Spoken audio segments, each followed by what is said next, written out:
got a story to tell, I got a story to tell, I got a story to tell, and it goes a little like this. Once upon a time, there was a man-child that was born, and he was baked underneath the African sun, glistening to soak up the energy of the sun. From a small land on the west side of Africa, they call it Liberia, the land of so-called liberty. And yes, indeed, it was on this day, this 1980, the 24th day of the 6th month, and this man-child was born. And that man-child, he grew up, and he grew up, and came, made a pilgrimage to a distant land. In the year 1989, he made a pilgrimage, that is, to the land of the so-called free, and the home of the so-called brave. Well, yes, and he got here, indeed, at the young, tender age of 9 years of his minute existence into the system of the world.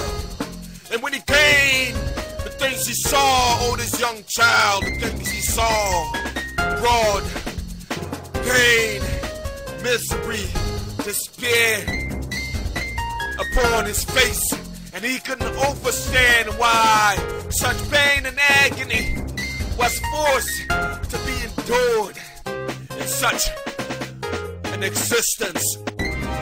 So over the years, the child, he managed to swallow all of the pain that he couldn't bear for such long. He learned to swallow and manage it, and learned to suppress all of his madness and all of his emotions. And he studied a way out. She studied a way out. Every book he could get his hand on, everybody that he could learn from, and everything and every experience that could teach him the way to find truth in a system that was leading a blind society, who was just following and following and following and following it without knowing that it was following it, without even realizing that it was blind. He saw men that was free who were not, men that thought they was free and was not, men that was bounded by physical chains and had the physical chain removed from their physical body, but yet their minds were still entrapped, encased, and enslaved. Stay so. That was a problem. And this young lad, as he grew and matured into a young, strong man that was baked underneath the African sun, he realized and said to himself, I shall make some change upon this world. I shall leave an imprint upon this earth. So he decided that the way he was going to go about this was to address the populace and the nation and the world through the form of melody and sound and the power of the spoken word, and only the power of the spoken word. And this man-child, he shall use this power of the spoken word to move mountains, to move objects in front of him, cause the sound of the spoken word was such as if it was like thunder.